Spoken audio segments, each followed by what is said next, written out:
So welcome on this first Sunday of Advent Sunday. I was really moved at the last minute. I didn't write that announcement that I come on until Friday, and we managed to get it up because I am in such a place of just wonder and gratitude for this body of work that we have all together managed to bring through. And I say all together because so many of you who are using and sharing the work make such a difference when we give people a way of helping themselves on this planet that we have today.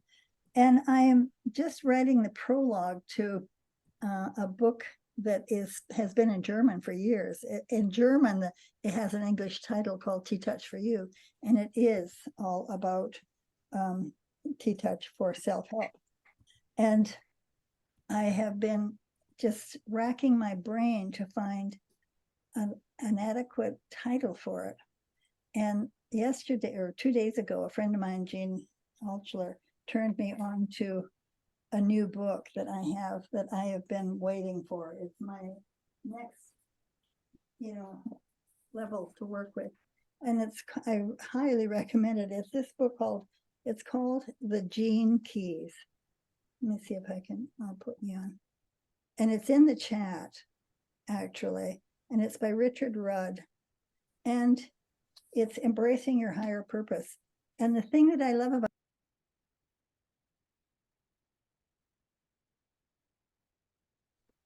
You're muted, Linda.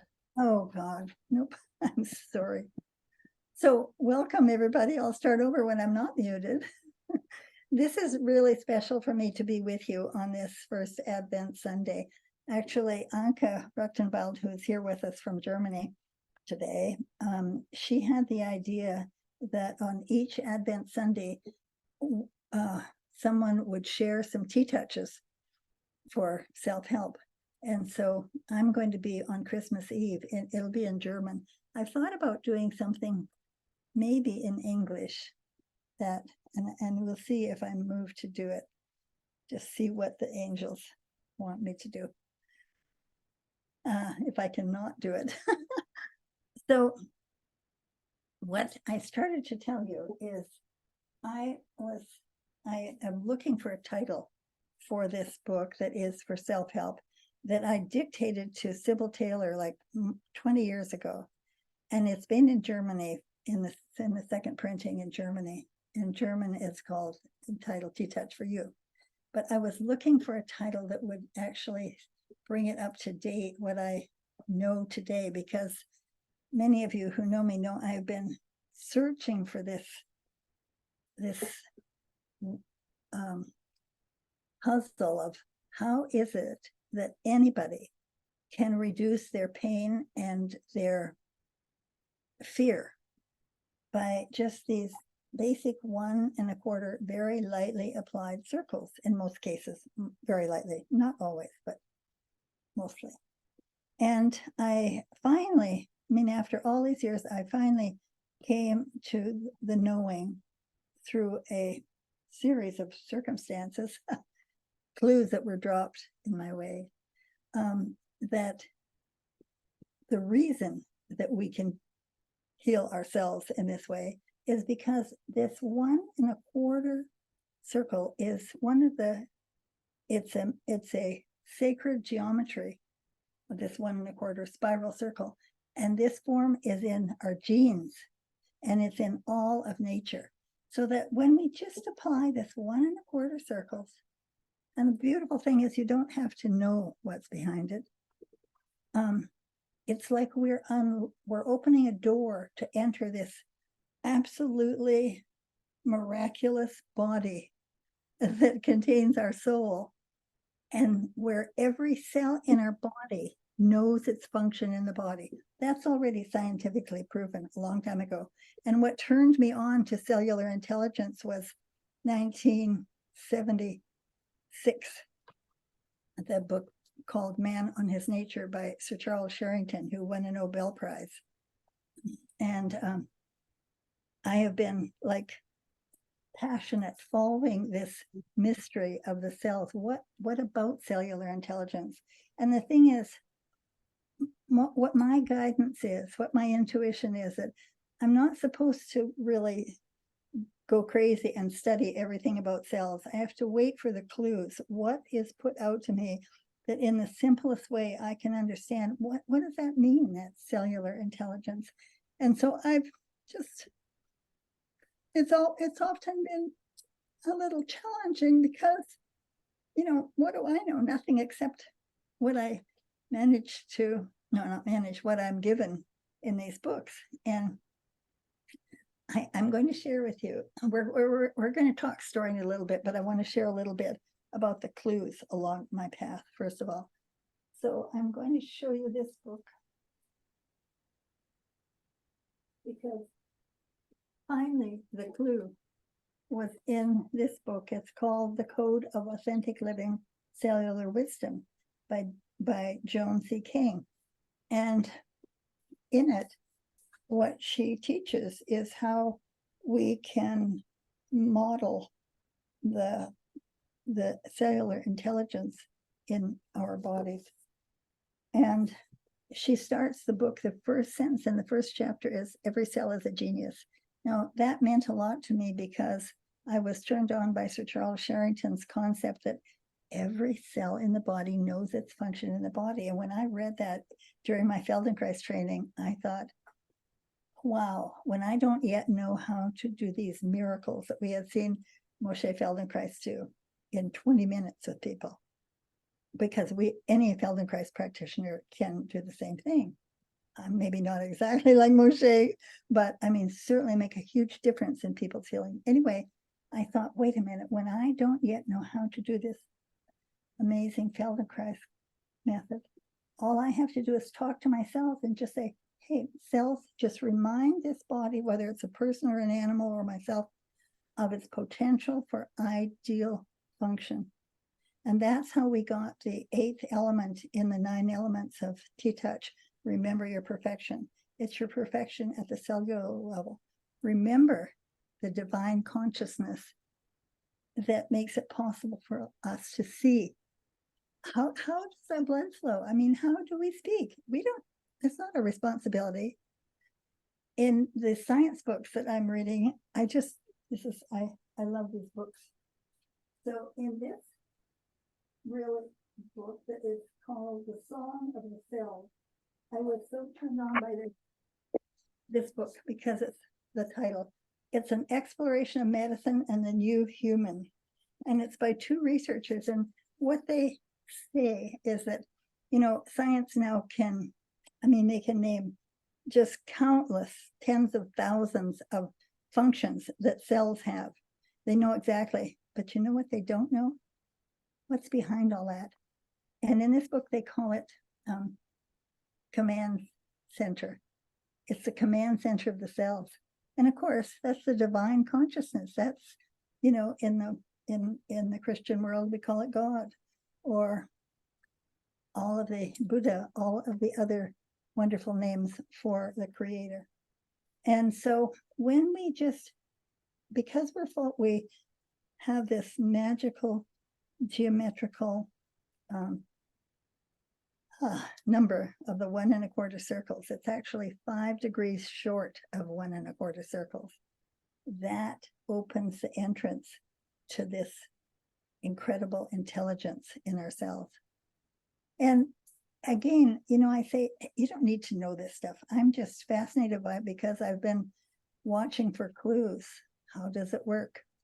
What can I do about this? So what I wanted to do, I wanted to share with you what came to me after I wrote this, and I said, I want to share with you all something.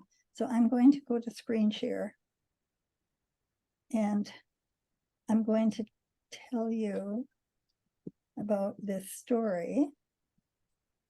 I'm on screen share. Oops, just 1 second. I'm going to open it first. Got it all ready. It's got to work. Okay. Here we are. Robin, I almost sent it to you to open, but I can do this. Okay, here we are. big tree. That's what I want. You so much potential. Okay, here we go. Now, I'm going to back to you. If somebody could mute yourself, that would be great. Just a moment now. Gotta find my way back to you. Okay, I've got you up, but you can't see it. Here we go. Screen share. This just takes, you have to breathe while I'm doing this, right? And just count your blessings. Take a moment and count your blessings and send them out into the universe. Right, let's try this If you all, Marnie, could you mute everyone, please? We've got some, here we go. Share screen, okay. Okay, now, this is a picture of me up in the tree. This is a 600-year-old Moreton Bay fig tree. And it's the same fig tree that gave the transmission for Michael Rhodes' first book called Talking with Nature. And I was visiting with him in Australia after attending the One Earth gathering in the early 80s. And he said, go out and talk to the tree, see what the tree has to say to you. Now, you all, I had never talked to a tree before, but I have really learned to trust. And so I had my journal with me and I walked out toward the tree. And as I was walking, I heard these words, come and sit by me, sit on me, anywhere in the sun. And I just wrote and I thought, wait a minute, what's this? And I figured, okay, it had to be the tree. Once upon a time, I was one of many like me. We had lived long upon this earth and had acquired much wisdom. Our understanding and love sent out positive vibrations which had far-reaching effects. Then came man with this lack of understanding. And I wrote in my journal, I asked the tree, when was this? And the tree responded, it is not important as the time of which I speak is not measurable in your mind. The positive ions, which were created by disruptive thoughts and actions. And you have to understand, when I wrote that, see, I didn't know that positive ions created negativity. And I thought, what? But again, I trusted. These disruptive thoughts and actions cause disturbances of what you think of as the atmosphere, but it's really the delicate balance of nature, patterns of molecules or molecular structure of which you were recently told. And I've been getting this odd stuff that I had no idea what they were talking about, but I had written it down. The imbalance or negativity became so great that the entire planet was affected, as was your universe. That is what caused the actual axis imbalance of your planet. That is when the shift in the axis occurred. And again, I was really ignorant. I did not realize there actually had been a shift when the continental plates changed. In order to rebalance or realign the earth, your people must once again recognize the kingdoms of the plants, the animals, the minerals, and the nature spirits as one with you, and is vital to the survival of the planet. That your race recognize that God within is only the start. That we, meaning the kingdoms of the nature, that we are recognized as one with you is in the balance of existence is the key, not only to survival, but to heaven on earth. And, it's so interesting. If it hadn't been for Tom Mitchell, this was just one of many, many messages like this that I had in my journal. And when I came back, he was a friend I shared my journal with, and he said, Linda, read this. You've got to share this. And so I started sharing it. And the first time I shared it was on a Sunday in an auditorium in Michigan somewhere, and we had 1,500 kids there from 4-H with their leaders. And I was working with a really difficult stallion at the time. And after I finished with him, which was really lovely because he just calmed down, we worked in the labyrinth and he really changed. I thought, okay, I'm supposed to read this. And I was really nervous because, I mean, who talks to trees, right? And I read it, and you could have heard a pin drop. It was like all these kids and everybody listened. Something happens that we know this inside. We know this connection we have to Mother Nature and to all of her beings.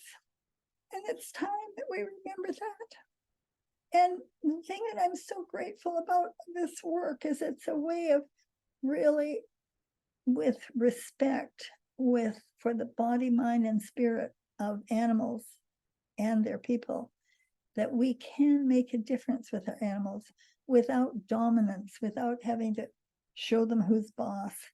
And it can make us feel good, because for most people, it doesn't feel good to actually dominate. And the fact that we can do this with cooperation and with love, which is a word for many years I didn't dare to use in the animal world.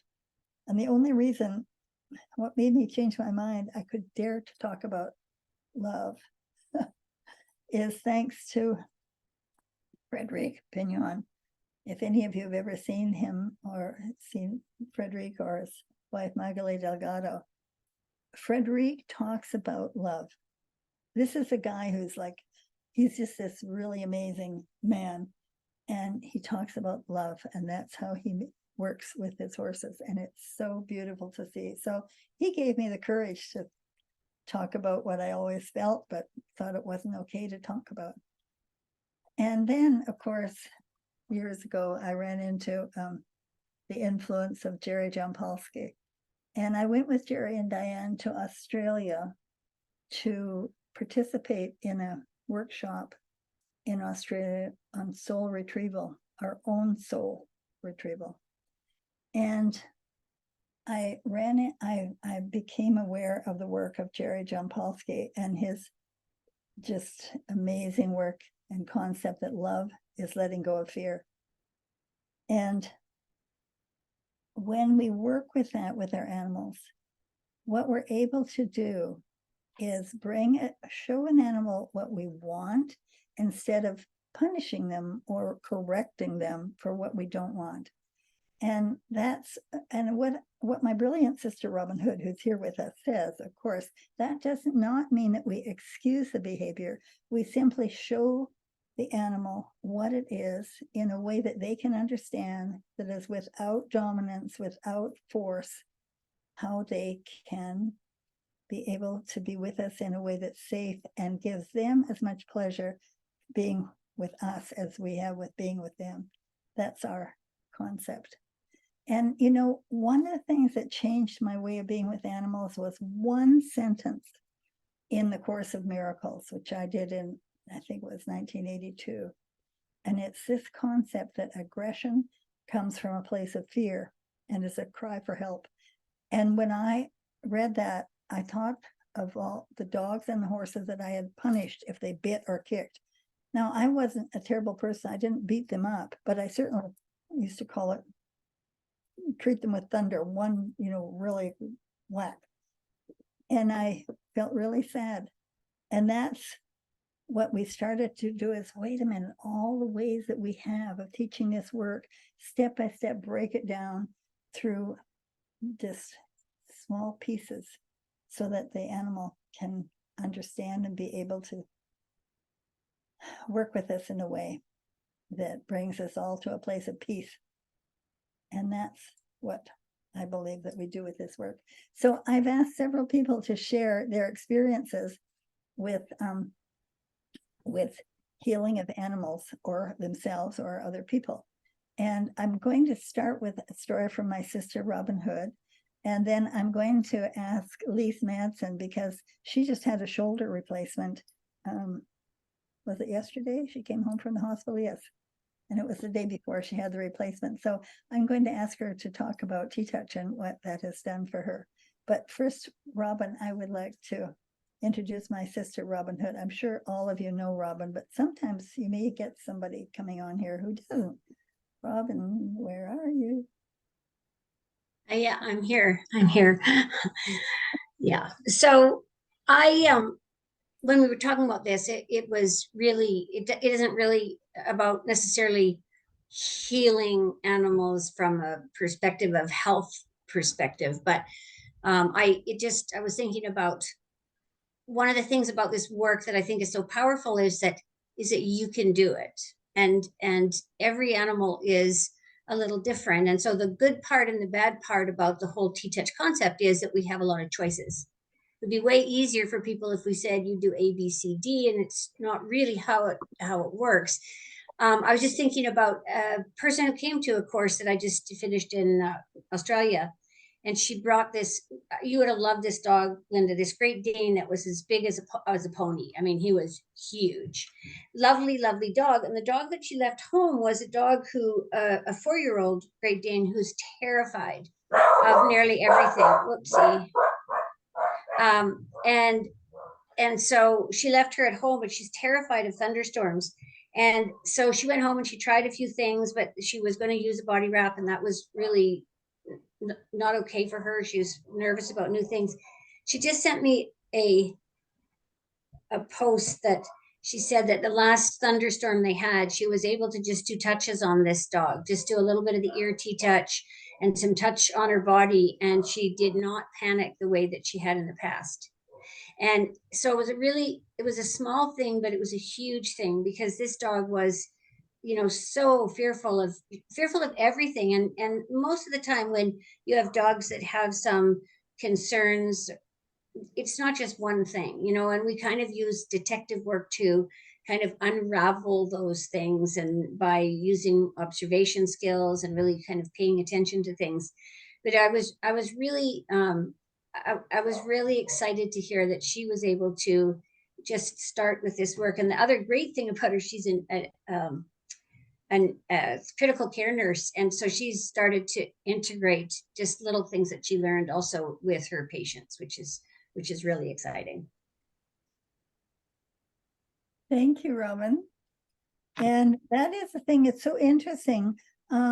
Debbie, perhaps you remember Sherry. She was a doctor who came to our trainings in the 80s or 90s. And she came because of her horse, and she started using TTouch she was a critical care nurse or doctor rather. And she started using TTouch in critical care cases where people came in really in bad shape, but they didn't know what the problem was, so they could not give them any painkiller. Do you remember that, Robin and Debbie? I remember her really well, how she was able to apply TTouch in that way to reduce the pain.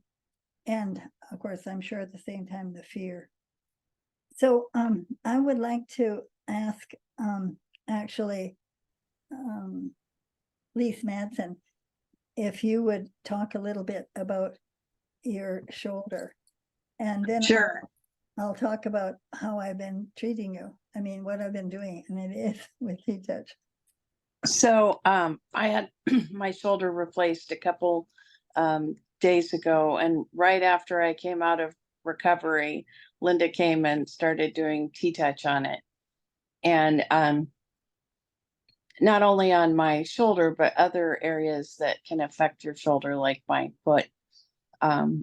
And I guess this ties in. I have a few health problems, which might be health challenges, might be an understatement. But about a year ago, I had my knee replaced, and Linda and I did TTouches on it, and also used the Beamer. And I'd had a knee done before that, and the recovery time was unbelievably quick using TTouch and the Beamer compared to not using it. So we're kind of excited to see, like, top 1 percentile, 99% of recoveries were slower than my recovery.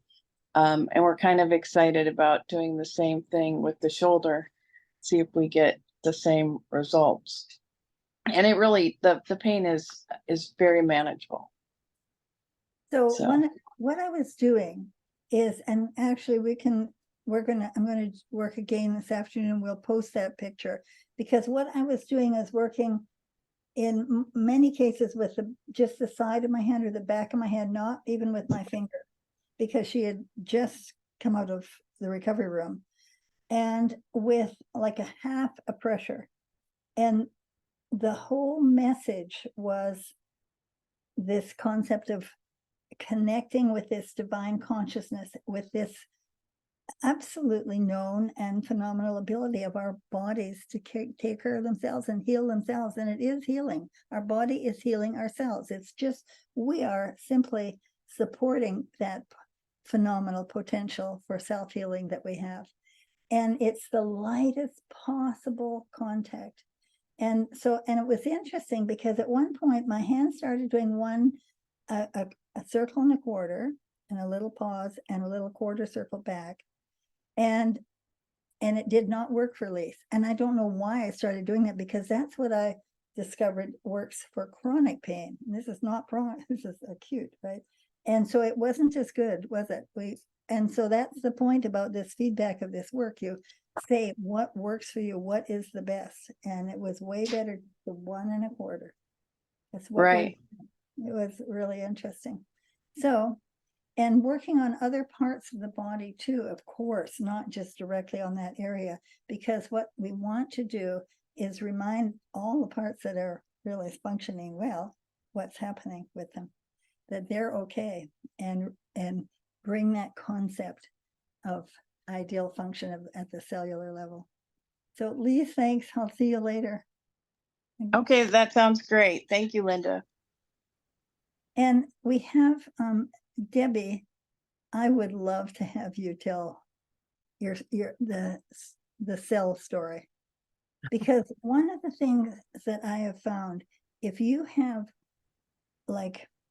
had a really bad injury that was life-threatening, or a surgery that is life-threatening, the cells hold the fear. And we can't just work on the physical body. Why is it important to work on the physical body in this case? Well, I mean, that's the work of Dr. Candace Pert in Molecules of Emotion. Her work was nominated for a Nobel Prize, and she proved that the cells hold our trauma, our memory, and it's through these chemical connections that we think it's in the brain. So when you just do head work, it's not the same as when you can address the body with respect, showing the body that, wait a minute, you're really listening. And that's what we do, is ask for feedback. Now, because there are many names here I don't know, I want to give you an idea of some of the basic concepts of this work and why you can learn it, because we have 9 basic elements of the work. And the first one is the pressure we use. And we have a 1 to 10 pressure. And the fact is, I was using a half a pressure on Lise. And mostly with our animals, our cats or our dogs, we're using like 1 to 2. And with a horse, you know, on an injury, a wound, it's a 1. Or on the regular horse, I mean, not an injury, when we're wanting to bring you awareness and you bring the horse into the body, it might be a 2 or 3 pressure. So why do we have 10? Because there are times, like if I have suddenly, I might get a little, arthritic twinge in my joint. I might use a 6 or 7 pressure. All I can do on this joint, like 2 or 3 circles, and the pain will go away. Now, if it's inflammation, we're talking a 1 pressure. So it's really different how you choose. And always, we don't want to create pain, except when you have a long-standing memory, you go around it and you find out, wait a minute, ooh, that hurt, that's painful, and go farther down and find out where the areas of pain are. And then you say, okay, now we're going to be really careful and create no pain.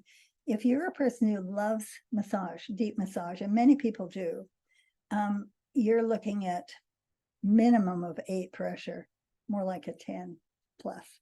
So that's why we have this scale so you have an idea. Now, to get the one pressure that I'm talking about, which is the most that I've used on Lise, of course, since her surgery, just follow me. And so, you know, catch your elbow so you don't hold it up in the air.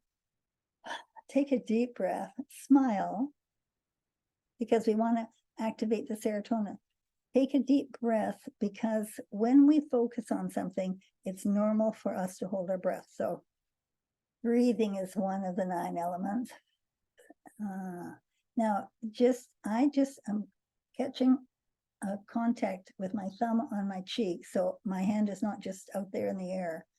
And I'm simply using my forefinger, because it's easy, to move the skin on my eyelid with the lightest possible contact, just enough that I don't slide over the skin, and move it in a circle and a quarter. Take a deep breath, and that's our 1 pressure. And a 3, just to give you a concept, find your cheekbone, tap your cheek, feel, kind of feel up and down. Oh yeah, there's the bone, right? I want to say hello to this bone. And again, I check with my thumb, and I circle in a quarter, and I can use whatever fingers. I like to use kind of all my fingers here, just because it keeps my fingers curved and soft. And so I can really feel all clearly around in order to really clearly feel that bone. I'm applying what I call a 3 pressure. So that gives you a sense of, with that, you can, anytime you get a bang or a ouch or an injury, you can make a difference with those pressures. So Debbie, we're going to talk about your cells. Well, it's interesting. I was thinking about it this morning, Linda, and I realized that last week I talked about the results I was able to get knowing almost nothing with my son when he hit his head. And this story is more about how much you can learn, even though you've been doing this for many, many, many years. So this was a situation where family project, cleaning out the barn, putting a lot of things in the truck to take it off to the dump. And my son is helping, and I threw the rope over the truck so that he could tighten the load down to haul it away. And he didn't realize that I had a bungee cord attached to the rope on my side. He thought he was pulling on the rope attached to the truck. And I watched the bungee cords go up over the top of the truck. And you know how those things are when things kind of go into slow motion a little bit and you can't do something about it. I'm watching the bungee cord go up over the truck, and I'm thinking, this is not good. And what happened is the hook of the bungee cord opened up, and the bungee cord came flying back and hit me right here on the side of my nose. And it was a little bit like being hit with a sledgehammer, spun me around and flattened me in the middle of our horse arena, not a very clean place. Happened to be Thanksgiving Day. And so, you know, I was so lucky because it didn't hit my eye, went off to emergency. I had a small fracture, had some sutures, and, you know, it healed relatively well. There were, you know, minor complication, but it pretty much healed, except it looked like it was healed, but inside it was not. And it really, this whole experience was so meaningful for me when we're working with our animals or anybody else. There are so many times when our vet or our doctor will feel like, well, that's healed, particularly with our animals that can't talk about this, because anytime I would touch anywhere around this side of my face, I'd get a little, you know, itch on my face or something, and I would touch it. I would have radiating pain for maybe a minute, a long time. And of course, I'm thinking, of course, do TTouch on it. And I would start around my jaw, and I would start to come up, and I would get to a certain place, and I would have this radiating pain, and I couldn't change it. My friend who knew a lot of TTouch tried to work on it. It didn't help. So I go to Linda's in February, and I'm usually there to help out and do whatever I can to support people's learning process. And this time I said, Linda, please work on me. I don't know what to do about this, because it had been from Thanksgiving until early February. And so we did a demo for the group with Linda working on me, and I'm so sorry we didn't record it, because I was just kind of doing a running monologue of what I was feeling. And the first thing that was so interesting when Linda was trying to figure out where to start, because we want to start where the body feels safe. And I thought I was far enough away by starting on my neck and around my jaw. Linda started between my shoulder blades. That's the place that my cells said it's okay. That in itself was so interesting for me, because Linda and I, we've known each other a very long time. We're good friends. I completely trust her, completely trust her. Just because I trusted her didn't mean my cells trusted her. And I think that's valuable for us with our animals as well, because sometimes we feel like, oh, why doesn't my animal trust me? It's a different feeling on the cellular level. So she started between my shoulder blades. And I'm going to remind you, my injury is on my left side. She started between my shoulder blades and worked around to the uninjured part of my face. And I just kept giving her feedback about, yes, that's okay. That's so careful. And she could also just tell, just in a change of my breathing or, slight tension in my body. And so it was so interesting, because as she was working toward my face, I could feel, this is going to sound so weird, I could just feel all my cells talking with each other. It felt like this super network of communication. And at one point I could so clearly see this little question mark inside all of my cells. And it was so interesting for me, because knowing this work and teaching it for so long, of course I know this work. And this experience just helped me to understand it on such a deeper level. And so at one point, after Linda had been working on me for quite a while, she said, how would your cells feel if we took a break? And immediately the message from my cells was, I said, my cells would be really disappointed.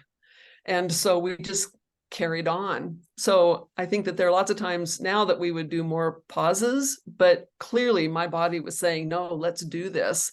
And so Linda worked all over the uninjured part of my face. And at that point, the pain completely went away on the injured side. In fact, she didn't work on the injured side. And I just felt so much different. And after that, I really did, rather than help with the work session, after that, I went and rested for a while, because there was so much processing and integration that was happening. And it was so interesting, because after that experience, I could touch this part of my face. I had none of the pain or discomfort that I was experiencing before. It was just so much about my cells talking to each other, and that process of trust and cellular communication.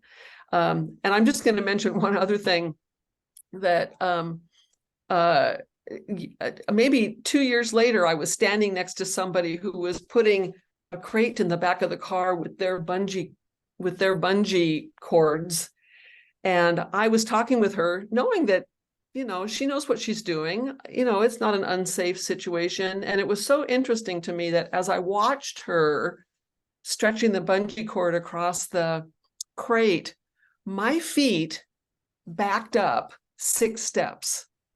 And I didn't decide to do that. My feet just moved. And it was so interesting that somewhere in my cells thought, have some distance. And what I felt like was so important for that with our animals, I think particularly with our horses and our dogs, we may have times where they move away from something that we think, no, I think that's okay. And I think it's important to remember that in their brain, they might think, yeah, I think this is safe, but their feet may actually move. And it's a deeper process. So since then, I feel a lot better around bungee cords. And at the same time, I will tell you, be really careful with them, because they can be so very dangerous. But there was such deep learning in that whole experience. I think so often things happen, we think at the moment, wow, this is terrible. And later you look back and you think, wow, that was a really valuable experience. So I'm so grateful for the learning and for the time with Linda, because I don't know if it would have changed if she hadn't been there to work on me. So thank you, Linda. And Debbie, can you just show when you say worked on this area, could you show how tiny those circles were and what I was doing around the side that I was, when I got up to that other side of the face? Right. So, obviously thumb connection to keep the circle round and the pressure really light. And of course, Linda, I wasn't watching you. I was just there. And I'm thinking about the pressure. I'm thinking pressure would have been two pressure, probably, and just working so gently and so carefully, and I think that, it's so important, when we're talking about this, that, you can be working with one finger or two fingers, but it's so important to be sure that the other fingers are really relaxed. I see sometimes when people are working with one finger and the other fingers are maybe up in the air, and anything that creates tension in your body is going to increase the amount of tension and connection that you have. So, And very, that was very really lightly. interesting. Debbie, if you do that, if you notice Debbie's fingers were all curved, even though she's not using all of them, they were all curved and they were all present there. And because as you say, Debbie, all of you just try this. Do a little tiny light circle on your face and lift a finger. I can feel that all the way into my back. That's why it's so important. Like you find many people stiffening their fingers. It's the softness. And something else, Debbie, that I want to say, somebody's asking in the chat, how did I know to go to the shoulder blades? I just went there. I don't know. My hand was just guided there. But I would have asked you if this is okay. Oh, I think it was completely, partly your intuition and partly my feedback, because, I normally you probably would have started around my shoulder, and I just kept listening to my cells. It was sort of like I was an interpreter. I wasn't trying to decide, that's the hardest part sometimes, because people have complicated minds with lots of things. Sometimes if I had been thinking, oh, what's the right answer, or what answer is Linda looking for, or how what am I supposed to say, it wouldn't have been the same. And I just acted like an interpreter. I was just saying whatever I was feeling in the moment without a filter. And so I'm pretty sure that that's how you ended up between my shoulder blades, because it wouldn't normally be how far away you would start, in a what we might consider, common kind of situation. And I think I just kept telling you further away. And I think that's how you end up between my shoulder blades, because it's not the most common place that you would think of to start. Can I just add, because I was there also watching it, Please, and Robin. you were totally, Linda was actually really asking Debbie, like verbally, is this okay here? And you just said not really, and that's how she gradually moved away from it. So there was a verbal interaction actually, as well happening. Yeah, And exactly. Important, because this is our 9th element, and it's where TTouch differs from most other types of therapy, because when you learn a method, you learn that what's right for that person.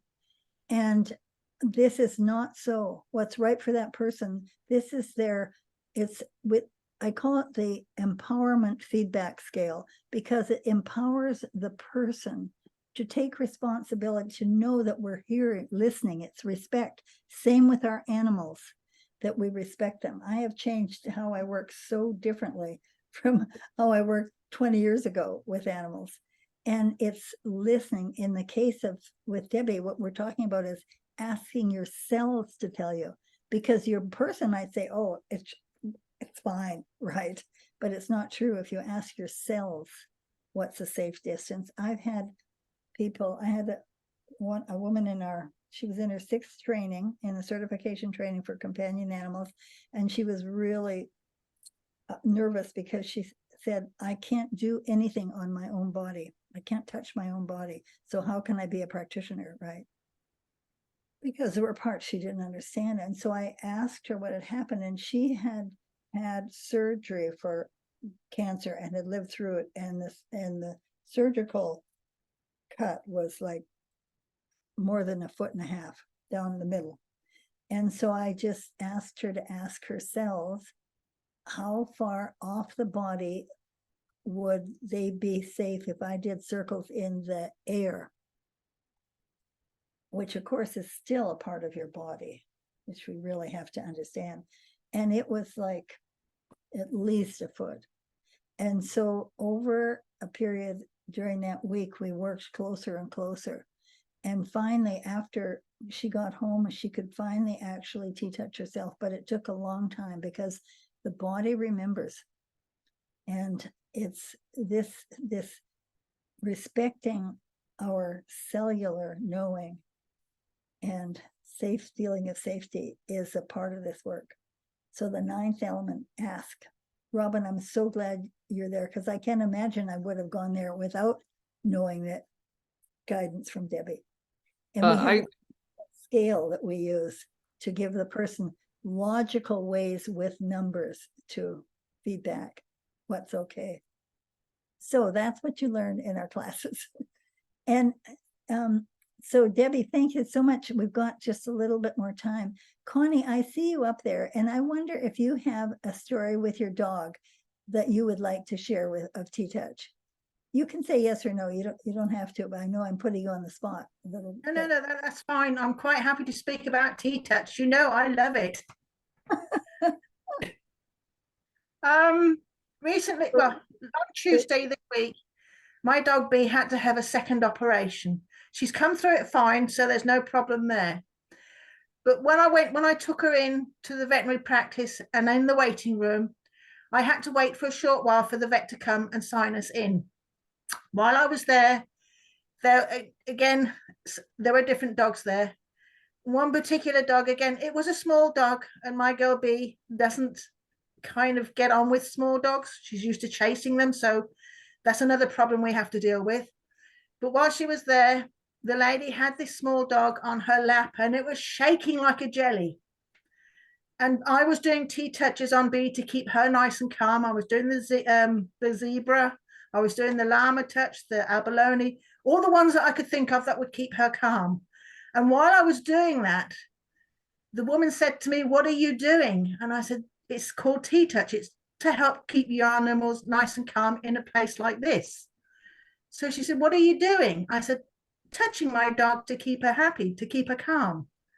So I said, "Your dog looks rather nervous. Can I help you?" She said, "Well, what can I do?" I said, "Stroke the ears. Slide your fingers along the ears from the base to the tip, very calmly and very gently," which she did. And for a few moments, the dog stopped shaking. And I thought, oh, crikey. And then she stopped. So I carried on with B, and I was watching the lady, realizing, knowing that she wasn't doing the touches anymore. She was just watching me. While I was doing the touches on B, her dog started to shake. But after a short time, it stopped shaking. The lady hadn't done anything. It was B and myself, because we were concentrating on each other and doing the touches. And I'm guessing the dog picked up on our vibes, and it stopped shaking. It just sat there on the owner's lap watching us. So it stopped shaking, and that's my story. We found, Connie, we found in horse classes, when we're working on a horse outside a stall and other horses are watching, they will pick it up like they're being TTouched. So what, you're in the certification training in the UK, right? What training are you in? Canine companion dogs.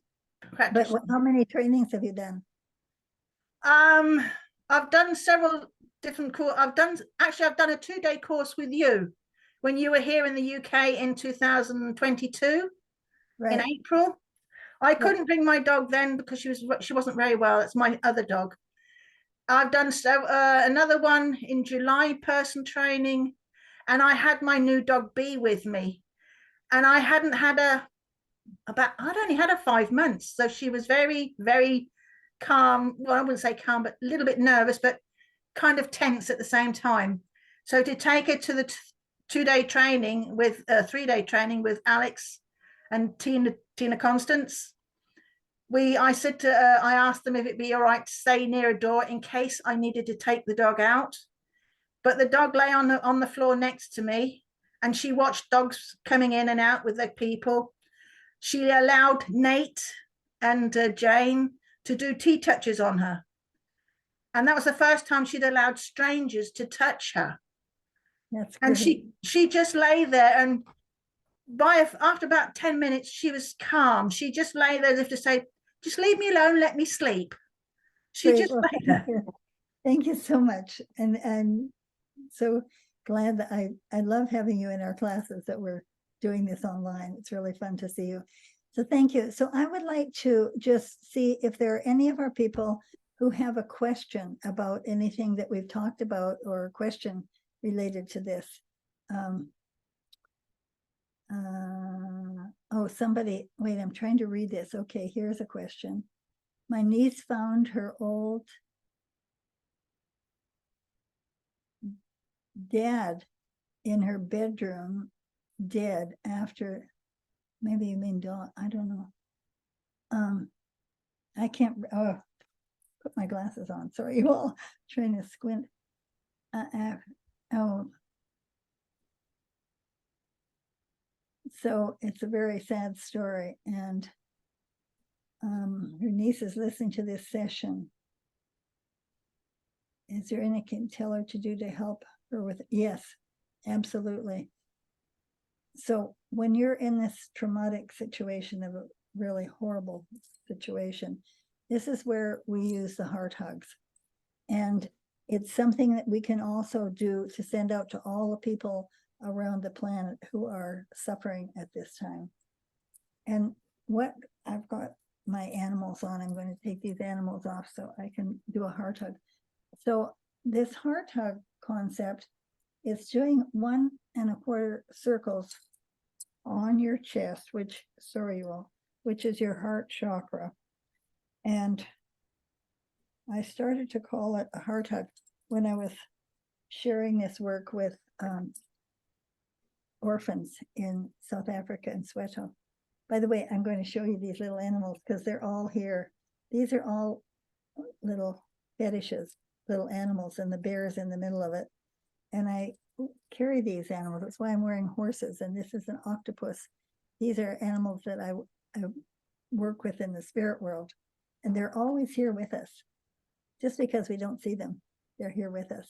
So we're going to put one hand over the other. Just softly, just cup your hand. Let's everybody take a deep breath together. We're going to imagine a face of a clock here. You're going to just take that clock off the wall. Everybody says, well, which way is it facing? Take it off the wall and put it here like you're looking at it from the outside. And we're going to put numbers on it. And I'll tell you why we're putting the numbers on it.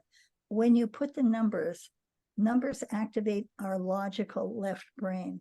And we need that in a case where you are overcome with emotion and fear or pain or terror.